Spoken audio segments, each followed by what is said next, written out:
Hello student, আজকে তোমাদের আবার একটা রিভিশন ক্লাস দিচ্ছি। আমি তোমাদের মেঘা সিস্টার, তোমাদের ক্লাস 1-এর অঙ্কের রিভিশন ক্লাসটা তোমরা দেখে নাও। আজকে কি কি দিয়েছি দেখো।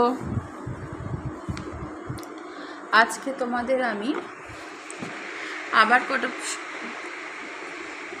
শুধুমাত্র উত্তর লিখতে দিয়েছি। 25 আর 27-এর মাঝের সংখ্যা কোনটি? তোমরা এটা সংখ্যায়ও লিখতে পারো, মানে সংখ্যা লিখতে পারো, আবার কথায় করেও লিখতে পারো। 2 অঙ্কের বৃহত্তম সংখ্যা 1 ডজন বেশি না 1 গন্ডা বেশি? 71কে উল্টে লিখলে কত হবে? আমি এটা অপশান দিয়ে দিয়েছি একটু নতুনভাবে তোমাদের বুদ্ধির পরীক্ষা নেওয়ার জন্য। 17 না 07 হবে, যেটা সঠিক সেটাই তোমরা লিখবে। তোমার এক হাতে কয়টি আঙুল? 100 এর আগের সংখ্যা কোনটি? 99 না 101?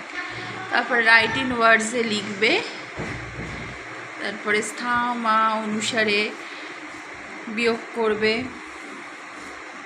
আজকে তোমাদের এটা সাজিয়েই দিয়েছি আমি, শুধু অবশ্যই উত্তর লিখবে, স্থান অনুসারে বিয়োগফল, তারপরে টেবিল লিখবে 14-এর, আর শূন্যস্থান পূরণ করবে। শূন্যস্থান পূরণ বা ছক পূরণ।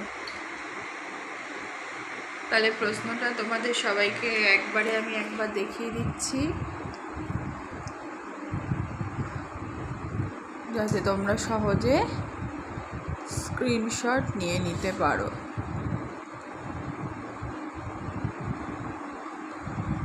আজকের ক্লাসের তো এখানেই শেষ করছি। তোমরা এই পেজটা ভালো করে অনুশীলন করো বাড়িতে। তোমরা সবাই ভালো থেকো,